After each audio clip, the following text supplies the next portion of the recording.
I remember when I was a kid, we did karate on the weekends, and Saturday mornings we would drive into Quantico, and I remember, listening to the radio with Dad, and we listened to basically two things. Rush Limbaugh, who was angry about a lot of stuff that I didn't understand at the time, and then we listened to Car Talk.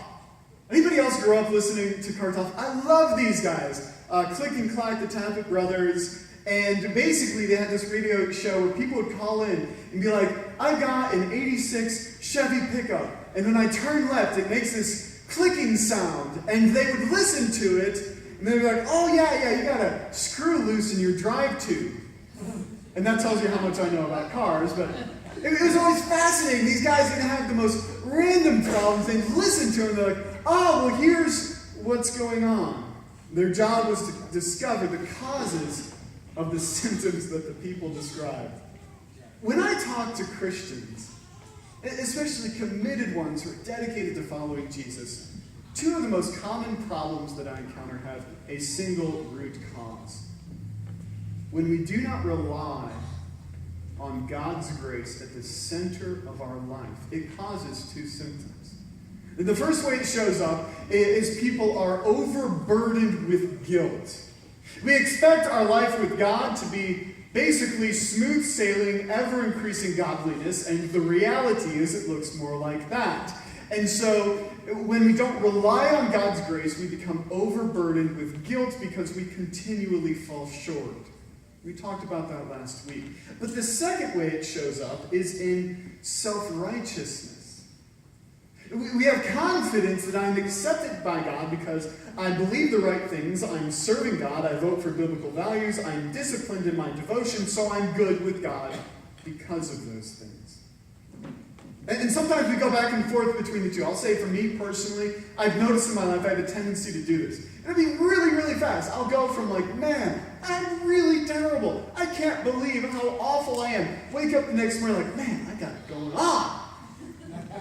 Really good. I'm just so good at everything. And then I go crashing back down the following day. And the root cause of both of those attitudes is failing to rely on God's grace. Now this, like I said, this is typically the struggle of committed Christians. Sometimes I'll have somebody come to me and say, I'm so worried about, my continual failures, and I'm aware of my sin and I hate it. And I generally tell them that's good news. That you're concerned about those things because there's a great many people who will sit in the pews and they never give a second thought to those things in their lives. So in one sense, that's a good thing. So this one problem that we have of failing to live our lives dependent on grace has a two-part cure as well. One, we need to humbly realize our continued sinfulness. And two, we need to gratefully accept God's grace. Now, what leads to self-righteousness in us? And sometimes it's hard because here's the truth. When you surrender your life to Jesus, God works a change in your life, and you begin to live differently. And at the same time that we begin to live differently, God is, in my life, He removed all these, addictions from my life. And man, I began to live in a very different way. And at the same time, we look at the world around us, and the world around us is crazy. Men, wear this. By the way, ladies, if any of you knit and would like to bless your pastor, just make me a sweater. Don't. We look at the world around us, and it's absolutely insane and loves sin. Just recently, Planned Parenthood, there was an ad in support of them showing a video of a giggling baby girl that said things like, she deserves to be loved, she deserves to be cherished, and it closed with, she deserves to be a choice. She deserves to live is the truth, but we live in a culture that openly celebrates death. And so we look at that, and we have a changed life, and the world around us is sinful, and it can feed this sense that I'm better than you. When your neighbor doesn't feed their kids so they can feed their meth habit, and then you take their kids into your house and you feed them and love them, it is difficult not to develop a sense that there is a massive gulf between the two of us. I am good and you are not. I mean, I used to drink with my mom. And when I sobered up, even knowing that it was God's grace that caused that, I found it difficult to be around her without, despising. How can you continue in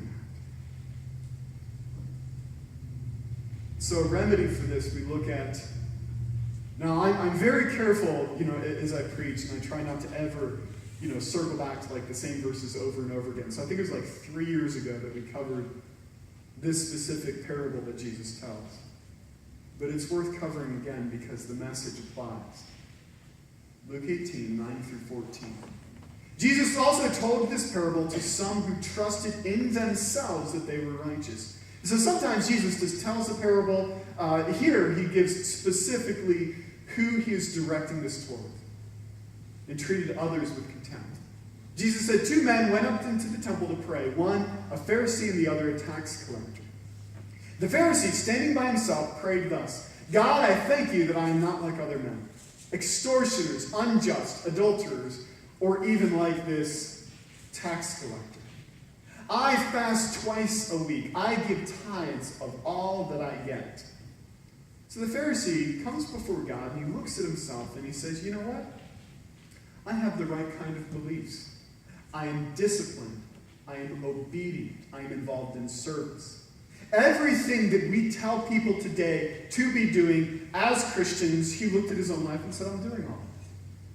In terms of, last week we talked about, the good day, bad day scenario. This guy was living in a continual good day scenario in his own life.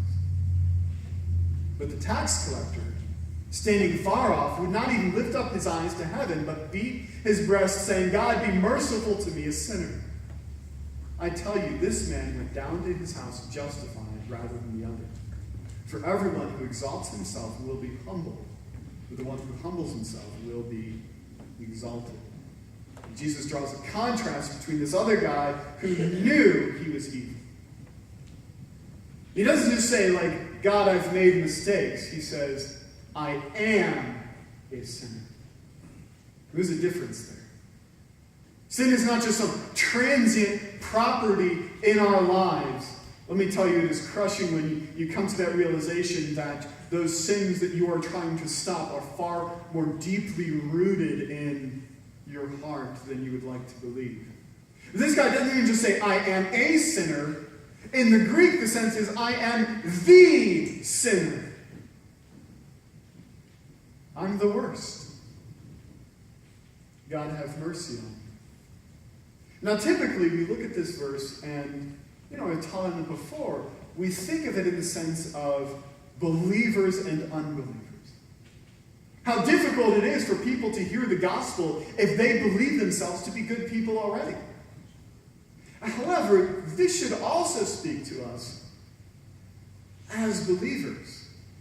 We don't stop needing God's grace after he forgives us, after we're saved. Our attitude towards our dependence on God cannot change just because you've been teaching Sunday school for 50 years. That should continue to be our attitude. Let me read you a letter. The pioneer missionary William Carey, at the age of 70, he wrote this letter to one of his sons. Here's a portion of it.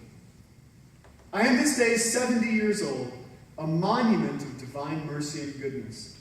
Though on a review of my life I find much, very much, for which I ought to be humbled in the dust. My direct and positive sins are innumerable. My negligence in the Lord's work has been great. I have not promoted his cause, nor sought his glory and honor as I ought. Notwithstanding all this, I am spared till now, and am still retained in his work. And I trust that I am received into the divine favor through him. Now, he was not in this letter confessing to some previously hidden, second wife that he'd hidden from his family. He was honestly looking at his life and saying, this is the reality of it. Now, we tend to talk about ourselves in the opposite kind of way, especially in the church. I remember reading this guy's, profile who passed himself off as an international Bible teacher because he had been on a few mission trips and I guess held a Bible study in another country, which made him an international Bible teacher. We tend to talk ourselves up, and yet this guy, his self-critique is like devastating. He says, I am dust. And this is so surprising because this guy who wrote these words, William Carey, is like the father of modern missions. When he says, I've been negligent in the Lord's work, man, he did like more work than almost anybody else his entire life. Where does this attitude come from? If it is surprising or jarring for us to hear, it's because a lot of times we define sin in ways that doesn't apply to us. I like to think of sin as something that other people struggle with, but not me. I have a relative who I've discovered, and we're friends on Facebook. And you know how that is. You're related to people, and then you look at the stuff that they post, and you really begin to question that relation. And anyways, this guy does a lot of work with pastors in Tennessee. And so, okay, we're both involved in ministry, and yet, when I look at the stuff that he posts about, he constantly rails against the evils of homosexuality, but he has no gay friends. He rails against the liquor lobby, but he's not speaking to anyone who is in addiction. He talks about the dangers of Islam, but there's nobody named Hassan in his social circle. And every one of these posts gets like a chorus of amens because the people he's talking to are not gay drunk Muslims. That'd be surprising anyways, but so the reason he gets all these amens, yeah, you tell him, is because he's not talking about you. And so yes, of course you're going to be like, man, those people out there, yeah, they're really messed up, of course they're evil. But the net effect of this is to reinforce to people in the church that sin is not something in my life. It's all those evil people out there in Hollywood. People around you, but not in you. And it does you no good for me to only talk about problems that you don't have. Jerry Bridges, in his book that we were following through, The Discipline of Grace, he calls these refined sins. The sins that we find in church and we kind of pass over in ourselves. As a personal study a number of years ago, I went through the New Testament and I tabulated, again, how do we talk about sin? And I went to the New Testament and I wrote down every instance where it mentions a sin specifically. And then I created this. And the size of the word indicates how frequently that particular sin is named. Now we see some of the things we expect to see, fairly large: drunkenness, sexual immorality, murder. But we also see a great number of things up there that are absolutely present in our lives. Strife being the biggest. Gossip, envy, and arrogance. These are things that you'll find inside the church building on a Sunday morning. They're culturally acceptable. Somebody can have a critical, judgmental spirit, and yet people will not typically worry about, are we letting those people in to our church? I mean, we acknowledge them perhaps as wrong, but they're so prevalent in us and around us that they can't really be that bad, can they? Now think of the way gossip is treated in a small town like this. If I were to tell you to avoid gossiping or being any part in it, you'd be like, man, you might as well tell me to avoid the air itself. We live and breathe in it here. It's basically all there is to do. Ephesians 4:29, let no corrupting talk come out of your mouth, but only such as is good for building up as fits the occasion, that it may give grace to those who hear. Do we take seriously the idea that we are to say nothing that harms another person? No corrupting talk, that all of our speech should be gracious and intended to build people up. Now I understand that people in this area of the country are used to taking, we'll say, guidelines more loosely when it comes to like building codes. Or just things in general. For instance, stop signs, right? You know, with a stop sign, legally, you're supposed to like stop for a full 3 seconds. Do any of you do that when you're driving through town? No. In fact, if you're driving with somebody in the car with you and you stop for a full 3 seconds, you might get smacked in the back of the head. What are you doing? I remember when I did construction, I read through the operation manual for the paving machine,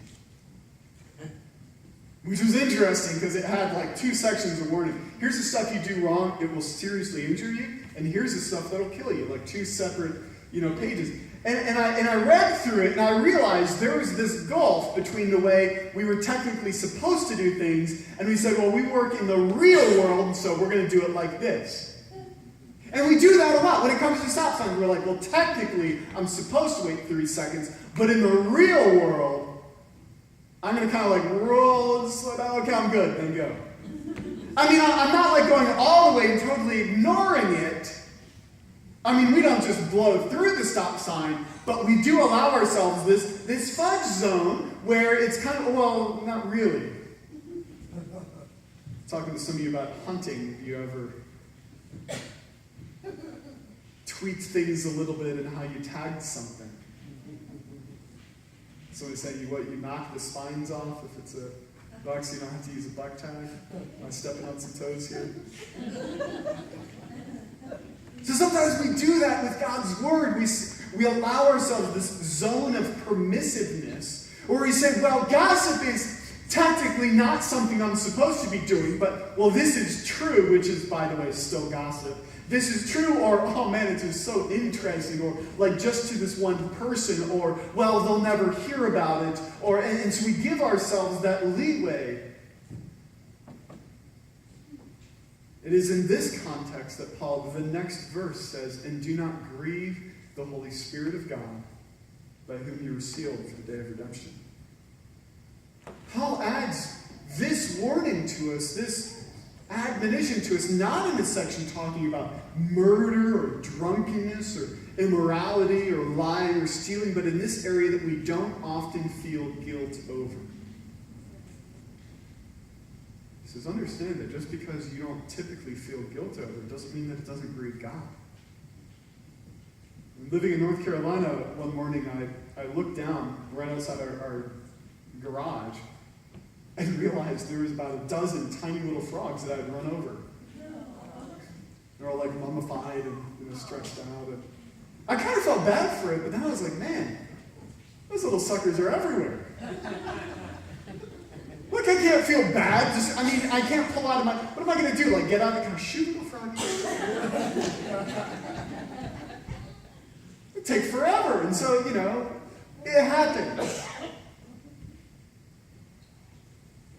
And so because we sin constantly, we come to kind of accept its presence in our lives like the dead frogs in our driveway. Well, of course I did it. You can't avoid it.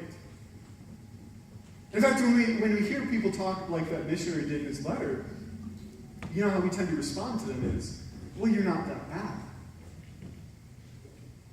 There's a discomfort there because if William Carey, the missionary giant, describes himself like that, what does it mean about me? So we reassure. Now, sometimes we're like fishing for compliments, and they're trying to say, "Oh, I'm so horrible," wanting you to, no, you're not that bad. And if you tell them, "Yes, you are that bad," man, you really crushed them. But we underestimate both the scope of sin in our lives, its absolute pervasiveness, and how serious it is. How serious is it that I run over a few frogs? I don't think they're in danger. And yet when you look throughout the Old Testament, a word that crops up again and again is rebellion. That sin is not just the breaking of a law, but is a rejection, a direct rejection of God's authority over your life. A few weeks ago, Mitchell was, sitting there on the porch, and, I tell Mitchell, don't kick the pumpkin. And he looks at me and says, kick the pumpkin? Kick the... And there's that sense of he understood what I wanted him to do. It was that direct defiance of, you're going to draw a line there? Boom! What are you going to do now? I am told, by the way, that this gets better as my kids approach the teenage years. Oh, yeah. Thanks.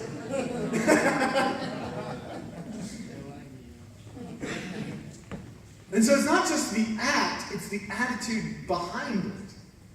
When Nathan confronted David after he stole Bathsheba away from her husband and had Uriah killed, Nathan confronts him. Listen to the language he uses. He says, "Why have you despised the word of the Lord?" And he says, God is telling you, David, you have despised me. All sin is personal between you and God. 1 Kings chapter 13, God sends a prophet to rebuke a king who is worshiping idols. And God tells the prophet, when you go there, don't return by the same route, and don't eat or drink anything in that land with the sense of like it's so defiled, don't even eat their food. You don't have to read the chapter yourself, 1 Kings 13, but basically he ends up eating some bread and drinking some water. God sends another prophet to him and says, you have defied me. And this is what happens. And as he went away, a lion met him on the road and killed him. And his body was thrown in the road. How serious does God take sin? And if you can imagine, if they installed a new game warden in town, and he did like a public execution, somebody who improperly tagged a young buck, it would be quite a shock for us, wouldn't it? Oh, I didn't know. Okay, it's like that now.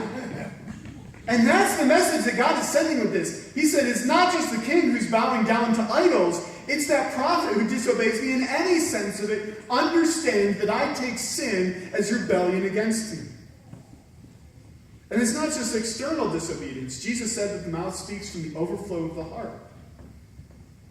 You might fix your tendency to gossip with your mouth and yet still have a very critical and bitter heart towards other people. So it's not that easy. You can do the right thing for the wrong reasons.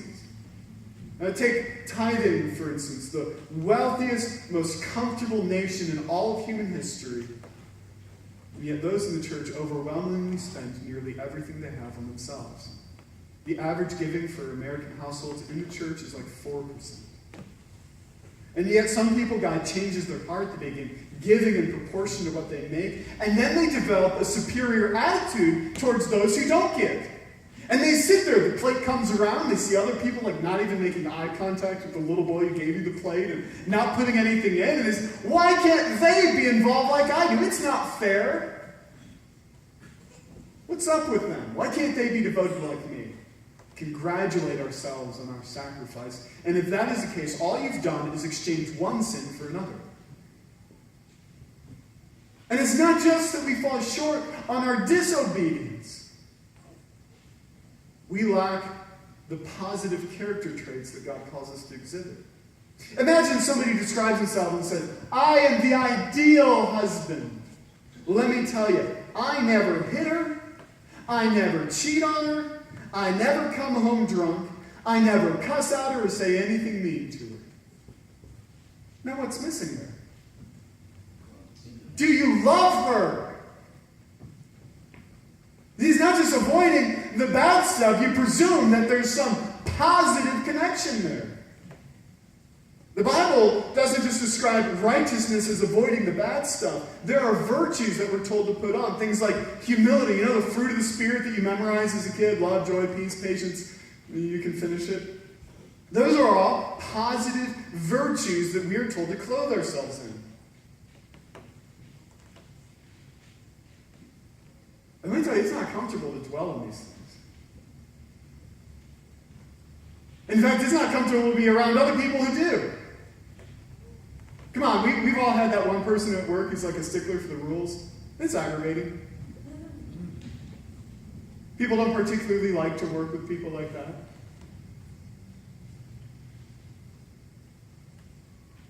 And I had to consider in my own life, man, like, I have laughed at my sins. God, have I taken you lightly? Where should all of this lead us? You might ask, well, which one am I? Am I a saint or a sinner? The answer is yes. If we no longer recognize this, we lose the sense of what grace is. Understand that grace is only for sinners. Don't miss the point here. If you just realize the gravity of your sin without understanding grace, you'll live in guilt for the rest of your life. And yet, without an understanding of the seriousness of your sin, you will never fully grasp how incredible it is that God continues to love and forgive you. This is a continuing thing. Again, it's much easier for Christians to grasp this concept when it comes to sins safely in the past. Recently here on Facebook, I posted kind of my own personal struggle with my need to grow in grace. And I noticed that a lot of people, as they responded to it, assumed that I was talking about failures in the past before Jesus. And I'll tell you for myself personally, I am most frustrated by the sin in my life now because I should know better. And so I don't know which one you are today. It might even vary by tomorrow for you. You came in today feeling pretty good about yourself, and now you don't. But here's the thing, that whether you tend towards self-righteousness or towards guilt, the solution is the same, and it is grace all the way down. Carrie didn't write that letter from a perpetual sense of gloom. Just acknowledge this is the reality of my life, and almost surprise and then thankfulness that he said, look, God continues to use me. Wow. He's going to welcome me into his presence. That's amazing. Paul viewed himself the same way. Towards the end of his life, he wrote this. The saying is trustworthy and deserving of full acceptance, that Christ Jesus came into the world to save sinners, of whom I am the foremost. You say I was, but now I'm totally different and really great guy. So, but I received mercy for this reason, that in me, as the foremost, Jesus Christ might display his perfect patience as an example to those who are to believe in him for eternal life. He says, my life is a testament. I am a monument to God's grace, that if he can show grace to me, wow. How great is his love. It's like I've had people, after encountering me for a little while, shake their heads and wonder at what Sarah is willing to put up with. Monument to her grace. Which one do you identify with? It's a lot easier, I think, for us to reject the mindset of the Pharisee, well, clearly that is wrong, than to fully embrace, well, then I am the tax collector. And yet I promise you this, that if you approach God with that attitude this morning, you are forgiven. And we get to walk in that loving grace from this day to eternity. Let's pray.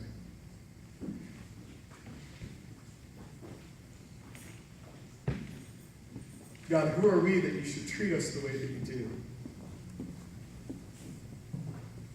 You pick us up out of the ash heap and you sit us with princes. You don't count our sins against us. And God, even as you change us from within, as you mold us to your image, as we become more like you in every area of life, I pray that you guard us against the mindset that can begin to view ourselves as better than those around us because of this.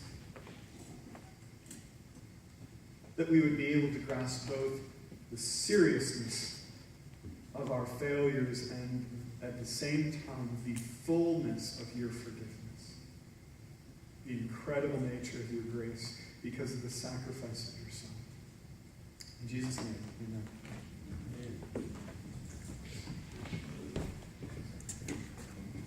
Amen. My fault. Whenever I first started playing music here, it's probably a few weeks in, and I thought everything's doing okay. The older folks don't hate me yet. We're doing plenty of hymns and all this stuff. And Pastor Aaron throws this song at me. I'm like, are you nuts? But I'm so thankful for this church. I'm thankful for the older folks that are very encouraging of the new music. And sometimes they give me ideas what to do for the older music and stuff. I'm thankful for that. I know in any church I've ever been in, there's a war going on, hymns versus contemporary. And I feel like, I think we're above that, you know, and if anybody has any hymns they want to hear, I'm willing to do them, so, or any new contemporary stuff too. And I think it's really refreshing, and I'm thankful for it. The young people that accept the hymns, and the older folks that accept the contemporary, I'm thankful for the unity of this church on that. Amen. So accept this contemporary song.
You make beautiful things.